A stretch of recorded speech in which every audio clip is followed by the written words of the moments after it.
Hello दोस्तों, आज हम सीटेट के लिए साइंस पेपर 2 का क्या करेंगे। हम टॉपिक पढ़ेंगे। जो बच्चे साइंस के हैं यानी कि साइंस ग्रुप से हैं तो वो क्या है हमारे साथ साइंस की तैयारी कर सकते हैं। जो क्या है हमारे जो फिजिक्स है उसका टॉपिक है जिसका नाम है ध्वनि। ध्वनि क्या होती है? ध्वनि जो होती है वो जो मानव होते हैं यानी कि उनके वक्र या कंठ द्वारा उत्पन्न होती है, उसे क्या कहते हैं? हम ध्वनि कहते हैं। जब फेफड़े वायु को बलपूर्वक झिल्ली से बाहर निकालते हैं तो वक्र तंतु क्या होते हैं हमारे, यानी कि वे कंपित होते हैं, जिससे क्या होती है ध्वनि उत्पन्न होती है। फिर जो पुरुषों के वक्र तंतु की लंबाई कितनी होती है? 20 mm होती है। और जो महिलाओं की यानी कि पुरुषों से कम होती है, उनकी कितनी होती है? 15 होती है। और जो छोटे बच्चे होते हैं उनके वक्र तंतु बहुत ही छोटे होते हैं। यही कारण है कि पुरुषों और महिला तथा बच्चों के वक्र ध्वनि कैसी होती है? भिन्न भिन्न होती है। देखा होगा जो पुरुष होंगे उनकी आवाज़ क्या होगी? मोटी होगी। और जो महिला होगी उनकी आवाज़ क्या होगी? पतली होगी। फिर देखो ध्वनि कैसे संचित होती है, यानी कि ध्वनि को संचरण एक जगह से दूसरे जगह जाने के लिए कोई माध्यम चाहिए। यानी कि जो ध्वनि है ना वो यानी कि दूसरी जगह जाने के लिए उसे क्या है, एक कोई भी माध्यम चाहिए। उसके माध्यम के बिना ध्वनि क्या है? संचरण नहीं हो सकती। जब किसी बर्तन में से वायु पूरी तरह बाहर निकाल जाती है तो बर्तन क्या हो जाता है? तो बर्तन में निर्वात है। तो कहते हैं जैसे कि हमारे कोई भी बर्तन है उसमें से क्या हमने वायु पूरी निकाल दी तो हम कह सकते हैं कि उसमें क्या है? निर्वात है। तो जो निर्वात में ध्वनि क्या है? संचरित नहीं हो सकती। ध्वनि डोरियों में भी चल सकती है। जो हमारी पतली पतली डोरियाँ होती है ना उसमें भी क्या है? ध्वनि यानी कि चल सकती है। कम कंपनमान वस्तु ध्वनि उत्पन्न कर सकती है तथा यह किसी माध्यम में सभी दिशाओं में संचित हो सकती है। यानी कि जो हमारी कंपनमान वस्तु होती है जो कंपन करती है, जैसे कि हम क्या है थाली है उस पर हम चम्मच मारते हैं तो हम देखते हैं कंपन होती है ना उसमें थाली में, यानी कि आवाज़ निकलती है, यानी कि उसे क्या कहते हैं? हम ध्वनि कहते हैं। यानी कि इसके माध्यम क्या हो सकते हैं? ध्वनि के उत्पन्न करने के माध्यम क्या हो सकते हैं? गैस भी हो सकता है, द्रव्य भी हो सकता है और ठोस भी होता है। ये जो ठोस होता है ना उसमें क्या ध्वनि बहुत अधिक होती है और सबसे कम किस में होती है? गैस में होती है, यानी कि जैसे कि वायु में होती है। अब देखो कान के बारे में क्या है? कान के बाहरी भाग की आकृति कैसी होती है हमारी? कान की जैसे क्या होती है?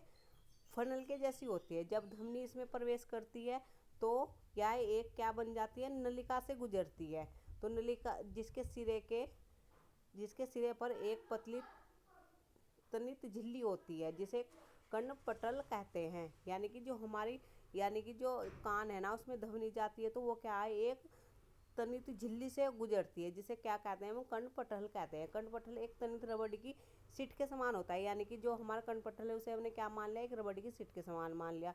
ध्वनि के कंपन कर्णपटल को कंपित करते हैं। कर्णपटल कंपनों को अंतराकांड तक भेज देता है और वहाँ से संकेतों को मस्तक तक भेज दिया जाता है।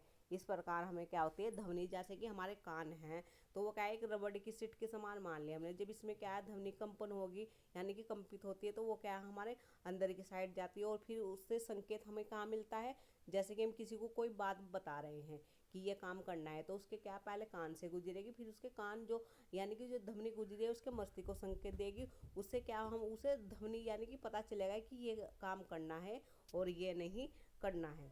अब क्या है? कंपन का आयाम, आवर्तकाल तथा आवर्ती। तो आवर्तकाल क्या होता है हमारा? किसी वस्तु का बार बार इधर उधर गति करना कंपन कहलाता है। जैसे कोई वस्तु है वो क्या इधर उधर क्या कर रही है?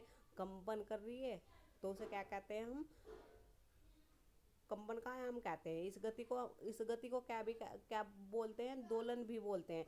जैसे आपने देखा होगा ना पेंडुलम, यानी कि कोई भी चीज़ हम क्या है किसी रस्सी में बांध के और उसे लटका दे और वो इधर उधर जा रही है तो वो यानी कि गति कर रही है तो उसे क्या कहते हैं? हम दोलन गति कहते हैं। प्रति सेकंड होने वाली दोनों की संख्या को दोलनों की आवर्ती कहते हैं। जो प्रति सेकंड होती है दोनों की संख्या उसे क्या कहते हैं? हम दोलनों की आवर्ती कहते हैं। आवर्ती को क्या में मापते हैं? हम हर्ट्ज में मापते हैं। तो इसका संकेत क्या है? एच जाड़ है। एक एच जाड़ आवर्ती एक दोलन प्रति सेकंड के बराबर होती है। आयाम तथा आवर्ती किसी ध्वनि के महत्वपूर्ण क्या होते हैं? गुण होते हैं।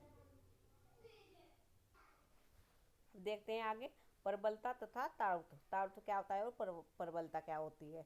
तो जो ध्वनि यानी कि ध्वनि की प्रबलता ध्वनि उत्पन्न करने वाले कंपनों के आयाम के वर्ग के समानुपाती होती है। यानी कि जो हमारी प्रबलता है या ध्वनि है, प्रबलता उत्पन्न करने वाले कंपनों के आयाम के वर्ग के क्या होती है, समानुपाती होता है। उदाहरण के लिए यदि आयाम दुगुना होगा तो हमारी प्रबलता क्या होगी, 4 के गुना होगी। यानी कि अगर हमारा आयाम कितना है, दुगुना है, तो उसका प्रबलता कितनी होगी, 4 गुना बढ़ जाएगी। प्रबलता को कैसे नापते हैं हम, डेसिबल से। यानी कि इसका मात्रक क्या होता है प्रबलता का, हमारा डेसिबल होता है। 80 डेसिबल से अधिक प्रबलता शोर शरीर के लिए, यानी कि अगर हमारा क्या है 80 से अधिक हो जाए, यानी कि 90 हो जाए, तो वो क्या है शरीर के, यानी कि मानव शरीर के लिए क्या होता है, कष्ट होता है। जैसे कि बहुत शोर होता है, जिससे हमें क्या होता है, कानों में यानी कि दर्द होने लगता है, और सिर में भी क्या होने लगता है, दर्द होने लगता है। ध्वनि की प्रबलता उसके आयाम पर निर्भर करती है। जबकि किसी कंपित वस्तु का आयाम अधिक होता है तो उसके द्वारा उत्पन्न ध्वनि प्रबलता होती है। जब आयाम छोटा होता तो ध्वनि क्या होती है, हमारी मंद होती है। यानी कि कहने का मतलब क्या है, जो हमारी ध्वनि की प्रबलता होती है तो उसके आयाम पर निर्भर करती है। जब हमारा कंपित वस्तु का आयाम कितना होगा, अधिक होगा, तो हमारी ध्वनि कितनी कैसे होगी, प्रबल होगी। और जब आयाम छोटा होता है तो हमारी ध्वनि कैसी होती है, मंद होती है। तो हमारी ध्वनि कैसी होती है, मंद होती है। आवर्ती ध्वनि की तीक्ष्णता या तावत को निर्धारित करते हैं। यदि कंपन की आवृत्ति अधिक होगी तो हम कह सकते हैं कि ध्वनि कैसी होगी, हमारी तीखी होगी। यानी कि जो ये होता है तावत होता है, तो वो क्या होता है, हमारी आवृत्ति पर निर्भर करता है। यानी कि अगर हमारी आवृत्ति कैसी होगी, अधिक होगी, तो हमारी ध्वनि कैसी होगी, तीखी होगी। यदि कंपन की आवृत्ति कम होगी तो हमारी ध्वनि का तावत क्या होगा, कम होगा। अब क्या है हमारा श्रव्य तथा अश्रव्य ध्वनि। तो यह तथ्य है कि लगभग कंपन प्रति सेकंड 20 हर्ट्ज से कम होती है तो कान नहीं, यानी कि जो हमारी ध्वनि होगी ना, अगर 20 हर्ट्ज से कम होगी तो हम क्या, यानी कि मनुष्य उस ध्वनि को नहीं सुन सकता। ऐसी ध्वनि को क्या कहते हैं, हम अपश्रव्य ध्वनि कहते हैं। और क्या होता है, जो यानी कि कान है, यानी कि मानव सुन सकता है, तो उसकी रेंज कितनी होती है, हमारी 20 हर्ट्ज से यानी कि 20,000 तक होती है। ये क्या है, मोस्ट इम्पोर्टेंट है, या ये पेपर में कई बार आया है कि कितनी होती है जो मानव सुन सकता है। तो 20 हर्ट्ज से कितनी होती है, 20,000 हर्ट्ज तक के बीच में होती है। और तो इसे क्या कहते हैं, हम श्रव्य ध्वनि कहते हैं। अब क्या है, कुछ जो मानव यानी कि कुछ जो मनुष्य होते हैं, जो 20,000 से अधिक ध्वनि होती है, तो उसे क्या मनुष्य नहीं सुन सकता।